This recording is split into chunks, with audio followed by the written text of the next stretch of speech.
in this video you're going to see an update of one video I did before of how to get to an MA in children's book illustration. I hope you like it and see you in a bit. Hello, welcome to a new video. My name is Estefania. I'm an illustrator from Quito, Ecuador, and I make videos about illustration, creative related things, and also a little bit of travel.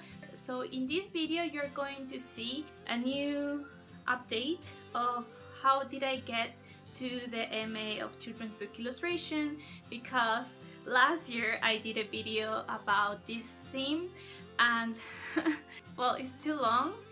One, second, is a little bit depressing because something happened in my job at that time and I very injustice thing that happened to me at that time, and I was very sensitive,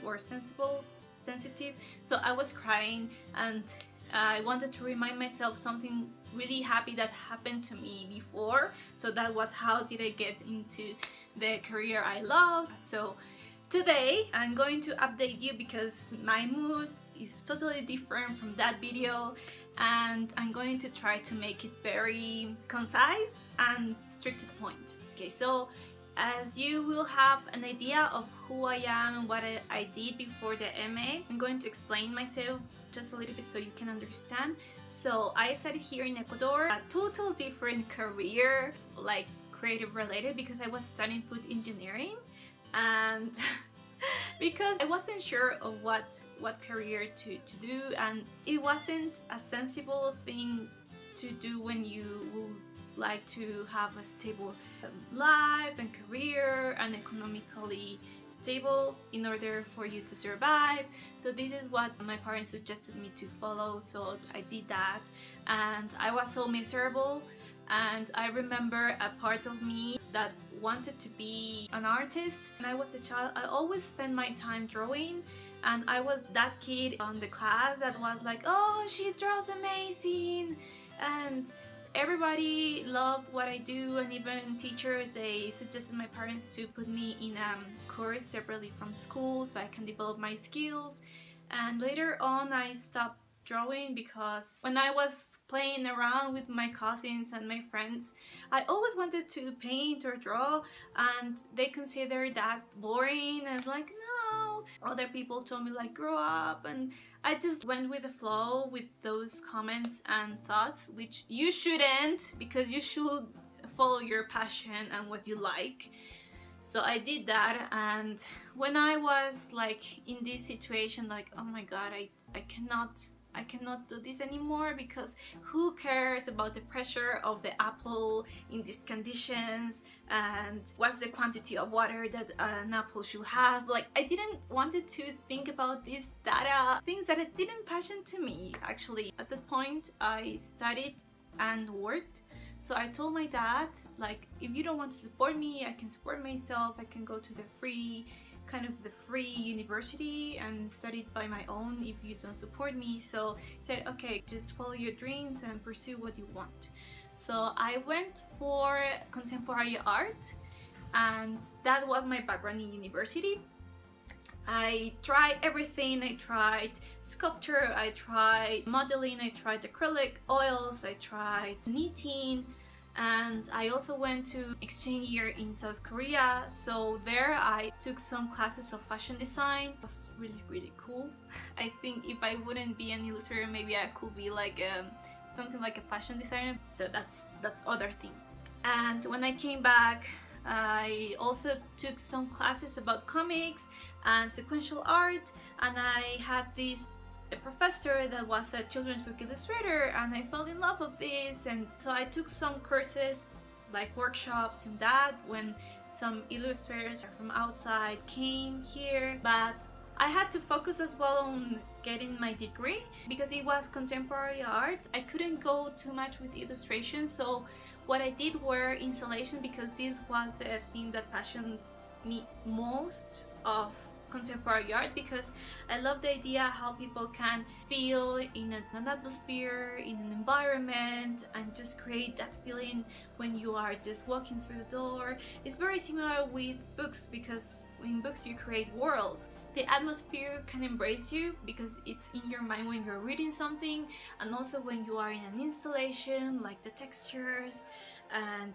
the music and whatever. So I did several illustrations, and one of them was a giant picture book, and this is the cover. Actually, this is 1m20 or 1m40 squared. This is the one.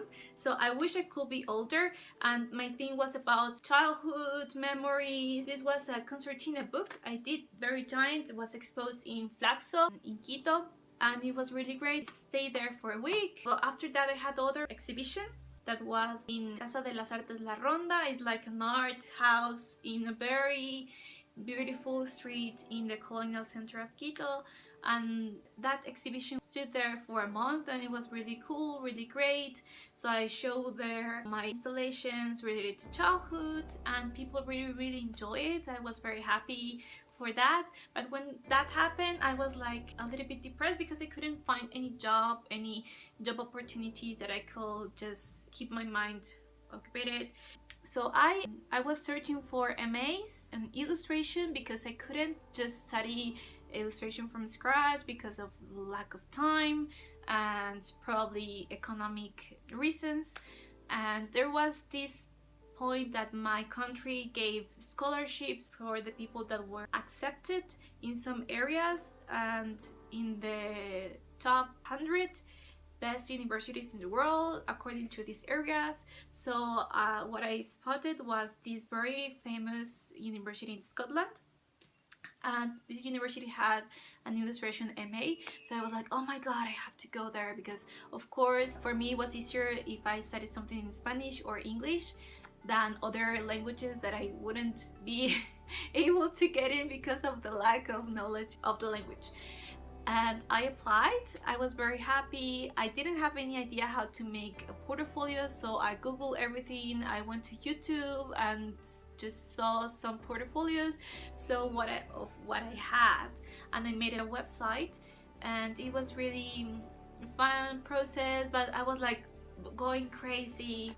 After I got the result, I was devastated because they rejected me, and I wrote to them and I asked why. Like, the course leader didn't give me a reason. He never answered my email, because I thought it was really a bummer, because I could just take his or her advice and take it to the next level for the next year. I could apply for next year or something like this, but they didn't do it. So I was like in diapers of knowing what to do, and I was so depressed. I cried for a week, and I was like jobless, I was hopeless, I was so sad. And I talked with my dad. I told him like I wanted to, cheer me up. For that, I was like asking for help for me to go to an illustration fair kind of in Colombia that was going to be in 2 months. I was excited about that a little bit, but the same day I was planning to do that, I got a job. And because of that situation of being unemployed almost a year after I graduated from contemporary art, I just took the job because I thought it was the most mature thing I could do at that time. And I said, okay, maybe I won't go to Colombia, but at least I'm going to buy me a book, because I really love to buy books. They cheer me up. So I went to the bookstore and I saw Martin's book, and I didn't know who Martin was, which was my professor. So I found this book and I was like, oh my god, El Arte de Ilustrar Libros Infantiles. I'm going to put the name in English on the screen because I don't remember the English name, but this is an image from Beatrice Alemania, and it's written by Martin Salisbury, which was my professor, and Morag Styles. First, I read this book like in 2.5 days, honestly, unstoppable, and I was like, oh my god. It put my chest on fire, and remember that, oh, this is what I really want to do with my life. And I just flip it and I read it, and I saw the name of the university he was working, and I was remember like, oh, that university reminds me something, because before applying to this university in Scotland, I went to a UK fair in Quito. They mostly do it every year, and one of the university was there, so I took the brochure that I remember that I had, and I said, oh yeah, this university. And it wasn't on the list of the 100 universities of the scholarships that my country gave, but I checked the price and it was like, oh, this is not that expensive comparing with other universities, for example in the US, and the time was shorter, so maybe that will be like a good opportunity to consider and that. So I applied, and with all the things that I had, because I didn't have any feedback of my portfolio, so I just, okay, let's go, let's try and see what happens. A few months later I got a rejection letter, but of this program. It was like a bummer, but they said that they didn't really like my work, and maybe my work could be included in other career that was book arts.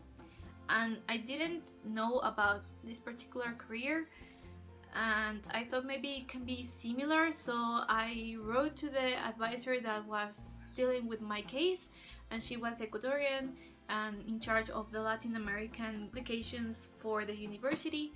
And I suggested her, like, do you think it's a good idea if I wrote to Martin? At that time he was the course leader, but he's not the course leader anymore. Anyway, I asked Monica, who was the person that was helping me with the application and everything, if it would be a good idea to write to Martin and see what happens. So I will explain that I really want to do this, or maybe he could give me a second chance, that maybe if someone can explain me what's wrong with my portfolio, I can just change it, or maybe if I take the summer course, because they have illustration summer course, maybe I can learn something and maybe they will see what's my potential, because anyway I'm a contemporary art student, so I kind of a little bit away of application in illustration or children's book illustration. Okay, so she said no, that maybe she could talk to him. And I also suggested that maybe if I can go as a listener to the classes, maybe I could say yes to the other career that they were offering me.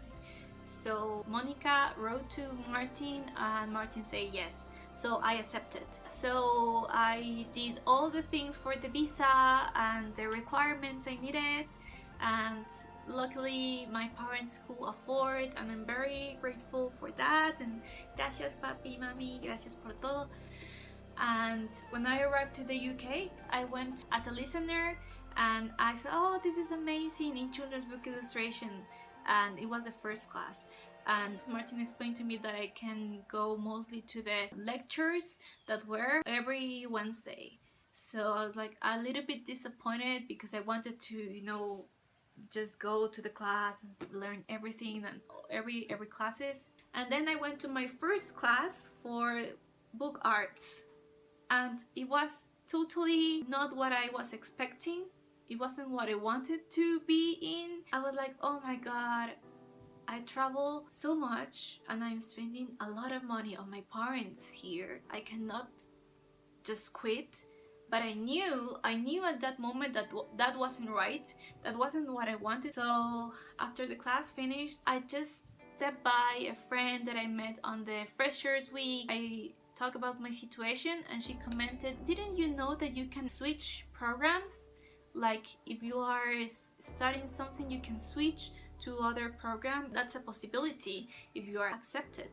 I was like, oh, I didn't thought about it. So after talking to this friend, I went to talk to Martin, and I said, thank you very much for this opportunity.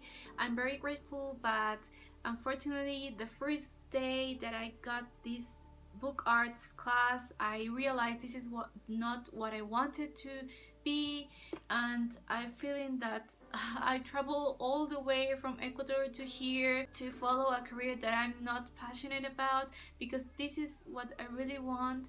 And I heard you that there was a spot available because there was a friend in the course couldn't make it from China, and there was a chance that she was not able to go and take her position in the MA.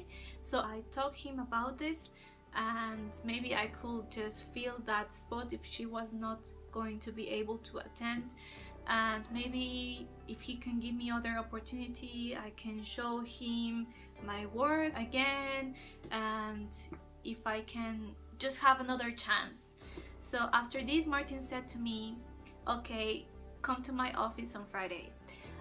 And I was like, okay, sure. So I didn't have any portfolio. I forgot to put my portfolio on my flash memory, and luckily me, I took a mini dummy book from the giant children's book that I exhibit in Ecuador, and I took this with me luckily, because then I realized that there was a problem with my website, because yes, I had a portfolio, and it wasn't a good portfolio because I didn't quite show the most important thing that was from this program, which was illustration.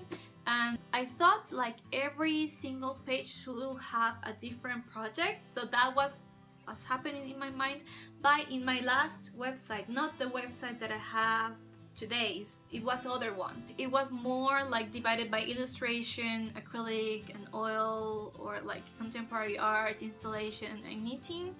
And the browser, or like the company of the website, was blocked in the university. So nobody told me when I was applying that this website was blocked for the school system. So Martin never actually saw my website. Never, ever, because it was blocked and he couldn't see it from his office. So that was a total bummer, because in the website was all the details about this exhibition and like the illustrations about this. You can see how much effort I put into this project, and when I show him this thing, he understood. And then he asked me like, are you really into children's book illustration? And I said yes. And he asked me for like my favorite illustrators and my favorite children's books. So I told him about Olivia and the Duck, the Tulip and the Death, like several books. And he realized that I really like this, and he was going to show this to other teacher.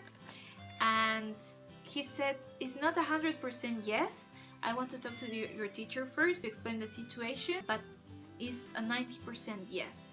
So I went Monday to school. So that's my story, and for everything that happened, I just wanted to tell you that whatever rejection, if someone tells you no, it's horrible, if this is not going to be your future or whatever, don't believe them. If this is what you really want, if you really want, you find a way. And I found my way. I didn't know their website was blocked and they couldn't see my whole work. The action of ask advice, like, do you think that's a good idea? Don't do that. Just go straight and talk to the person in charge and show this person how you are willing to make an effort, because mostly, if you think about, it's not the people that is most talented, but the people that puts the most effort and goes with it every day. So it's just keep pushing and keep fighting for your dreams and just go for it. If someone rejects you, maybe that could open other door for you, and maybe do things differently, or ask like, what can I do for you to make a yes, or find other course that maybe will be with your standards. Maybe just tell your situation. Maybe your situation will be similar as mine, so who knows. Okay, so I talked too much. I hope this is shorter than the last video. So see you next time with different type of video, and have a good day, night or afternoon, wherever you are. Bye!